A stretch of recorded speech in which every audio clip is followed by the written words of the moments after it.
Hey, what is up, guys? Welcome back to another video. We are here today with my friend Alberto's 99 EK Civic Coupe. And this is the car that we are turning into an all-wheel drive, turboed race car.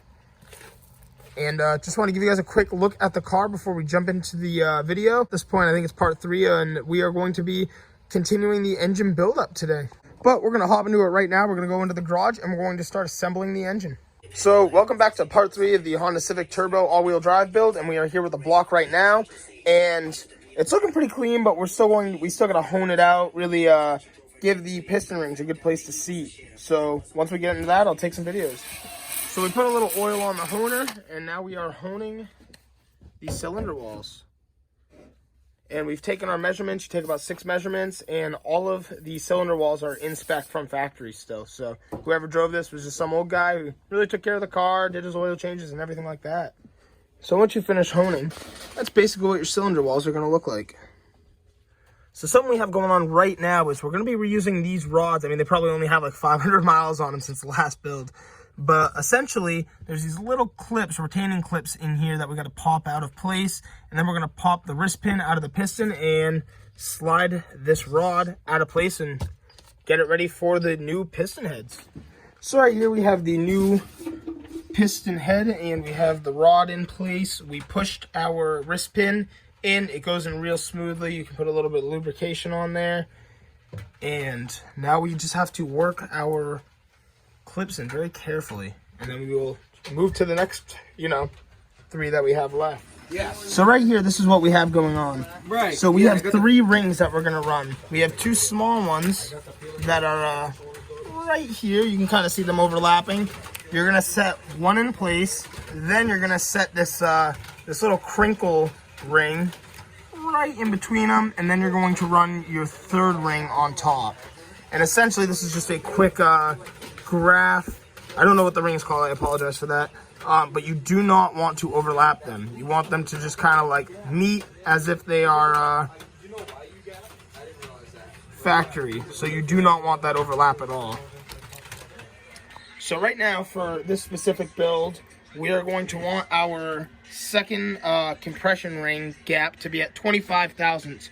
So right here we have our gauge, 25 thousandths, and you literally just put it in between, and I mean that is solid. So after that, basically when you get your ring, if it's not big enough, you bring it over to this little file. You'll have a little end. You're gonna want to have the end on the left side, and you're just gonna work this file back and forth really slowly. It doesn't take much. I mean, that we're talking thousandths. So once you get that done, we are all set to set this on the piston. We're just gapping the ring. We're filing it, technically. Ooh. Now we're going to test fit it, and if it's not big enough, we'll come back and file it down some more.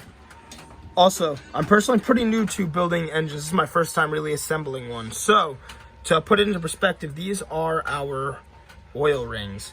And there's a gap in each ring, and you just want to make sure they're not lined up. So probably about 180 out is fine. So to put this into perspective, the little oil rings, right here is a diagram. You want the top one to be faced right around here, and you want the bottom one to be faced just a little bit, like a good 45-ish degrees away. And then that little crinkle cut, you're going to want the gap right down here, if that makes sense. And right here is the front of the engine. So just to try to put this into perspective, this is the graph you're going to want. Alright, so we just shaved down the top compression ring to 24 thousandths and placed it on the piston. The bottom one is 25 thousandths, and then you have your little oil rings at the very bottom. So we're going to set this in place now. So just as a little perspective, I just wanted to show you guys where your piston rings would sit. You have right here this bottom where the 3 rings would go. You have this one right in the middle, right there above the bottom, and there's one at the very top. So that's where you're going to seat your rings. So here we are. We have 3 of the 4 pistons in. Basically, to get the piston in after you get the rings all set up on the piston, you have this tool, and it's tapered. It's an OEM Honda tool, and you place it on top. You just slide your piston right into place, and it compresses the rings. And just like that, we have all 4 pistons pushed in there. Woo! That is sweet. the progress is real right now. So right here we're loosening up the piston rod caps, and we're gonna get ready to install our crankshaft. Right now we're setting in the crankshaft cradle bearings. We're using a lot of lube. Want to make sure everything goes in place the way it should. But that's just kind of an update on what we got going on now. Crank's going on. So essentially what we got going on right now is we're putting the piston rods right to the crankshaft and just loosely tightening them, trying to get them all in place. And then we'll start tightening things up. There we go. So now we're gonna put the piston rod cap. This is kind of just a quick tutorial. You got the bearing on there, the other half of the bearing, the cap's going on, everything's lubed up. Now we're gonna start tightening things down. All right, so this is nasty. Unfortunately, I wasn't here for this, but I can describe it very easily. So we've cranked down our piston rod caps to 22 foot-pounds, and then 90 degrees after the 22 foot-pound of torque. And then basically we set up the crankshaft cradle. And right here is the order in which you'll need to tighten it. So basically you're going to tighten these down to 22 foot-pounds and then 56 degrees. And again, one more time, here is the order in which you'll need to do so. So we have that on, and now we're going to move to the next part of the engine. And lastly, my last bit of info too for tightening this down is these are 16 foot-pounds of torque right here. All these little bolts. So we got to tighten those down next, and then we'll move to the next step of the engine. All right, guys, so I haven't been here in a couple days, but basically we've gotten the engine up on an engine stand now, so it'll be way easier to work on, a little bit more fun instead of working on the tool bench. But the only thing I missed out on was getting the APR head studs in. Basically, there's a sequence to them as well. I think it's 25 foot-pounds, and you keep doing a certain amount of turns until it's where you need it. I'll put a chart up on the screen for you now. Hey, what's up, guys? How's it going? So my name's Derek. This is probably your first time seeing my face in the Honda Civic Build. But really quick, I just wanted to come on camera. I'm going to add this clip in instead. There might be a torque specification for the APR head studs, but essentially what they really recommend, APR recommends, is you just make them like, you know, like finger tight. I don't recommend that. I think you're better off, you know, getting it on there and tighten it down to where you're comfortable. I would get a finger tight and then snug it and probably call that about good. You know, part of being a mechanic is improvising, and this is one of those times where, you know, you just gotta improvise and do your thing. But we're gonna get into the next scene of the video. But sorry that couldn't be as descriptive as I wanted it to be. I just wasn't here. But now we're moving to a more exciting part. We were on hold for a couple days because we were waiting for the head gasket to come in. And we were talking around, and we heard that the OEM Honda head gasket is, you know, one of the best to run for your drag build. So why not? We're going to run the OEM Honda head gasket on this block. So just for preparations for when we get the head on, since the head's off right now, we're going to get the engine to top dead center, which is just hooking up a socket to the crank there. You'll get to possibly watch it move right now too. Just go real easy with it. You can see it moving there. Yeah, that's just about perfect there. And so what we're going to do too is usually you'd want to get your block planed or whatever, but we're doing this backyard mechanic style. So we're just going to throw our head gasket on as it sits. So we have our head gasket being put in place now. And it's literally just that simple. It's like probably the easiest thing you'll do. So we're at the front of the engine now, and I just wanted to point out to you too, this is really simple to do. You have 2 holes on the right side if you're at the front of the engine, and you have 3 ovals on the left.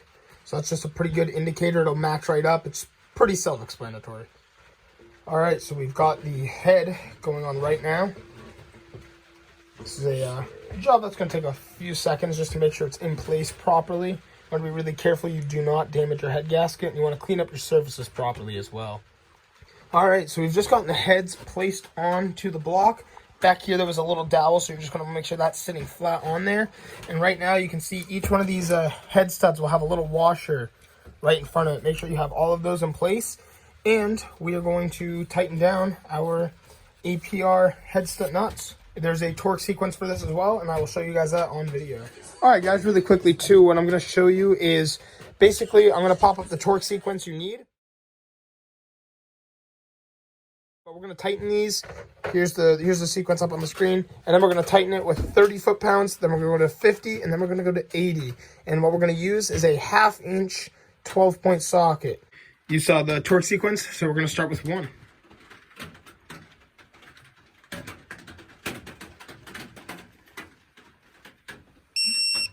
Beautiful. We love to see it.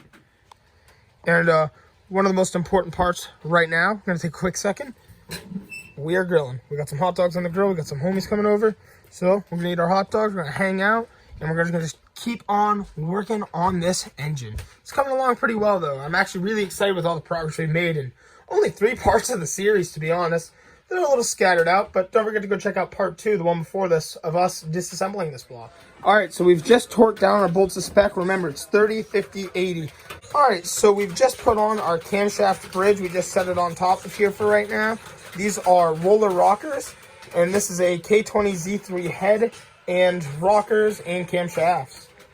So just a little insight on this build too really quick, a little random at this point. But you got to remember, this build is a full backyard build, and our main goal right now is to just get the all-wheel drive set up, the turbo, built properly and in the car. But just for example, we are still on stock heads. So now one of the next steps is we're going to start setting in our camshafts in place.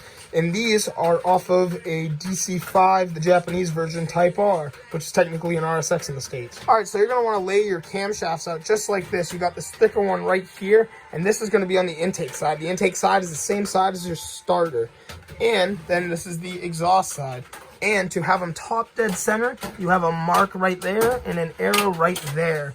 And I'll show you guys how to time the engine properly once we get our timing chain guide tensioners in and the chain and everything like that we need. Once you get your camshaft set into place, we have the top half of the cam bridges and our studs, and each one is, we numbered each one off each cylinder we took it off of, just to keep it all where it needs to be. So we'll start with 1, maybe 2, 3, 4, 5, and just finger tighten them, and then I'll show you guys the torque sequence. Make sure too, before you start laying down the bridges, you put some engine lube on top of your camshafts. Also, the bridges down here are numbered, and then the upper bridges are also numbered, and they even give you an arrow to tell you what way they go. So right here we have all the bolts in, and this is something to really pay attention to. So when you bag all of your bolts together with the bridges, you'll have a random stud with a little extra threads at the top. And what these are, I'm pretty sure, are to seat the valve cover once we're done. But they all go in a certain sequence. This is the sequence of the engine we took apart last time. So we should be good there.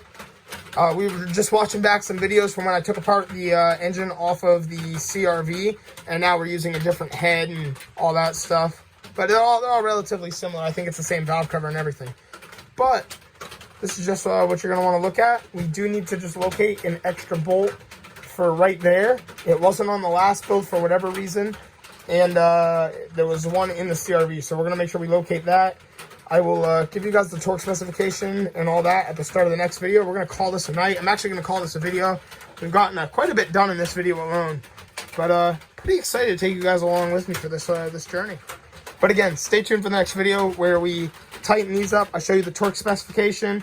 The video should be out hopefully not too long from now, and then you can just go right over to that. Remember, after we tighten this up, you're going to want to make sure these are top dead center. I showed you guys the markings. This little P-tone sticking out is that's exactly where it's supposed to be, so don't second guess yourself once you get that in place. And in the next video, we're going to be putting on our timing chain guide tensioners, putting the timing chain cover on, really putting this thing together. It's going to be so exciting. So stay tuned. All right, guys, that's going to be it for today's video. Thank you so much for checking it out. This is just another step closer into the progress of getting this Honda Civic on the track. So we're pretty excited to have the engine to where we've gotten it so far. We got a lot of building up to do, a lot of steps, a lot, but we'll get there. It's going to be so sick. Again, if you want to see some more content on the Drag Civic, don't forget to like and subscribe, and I'll see you all in the next video. Thanks so much for watching.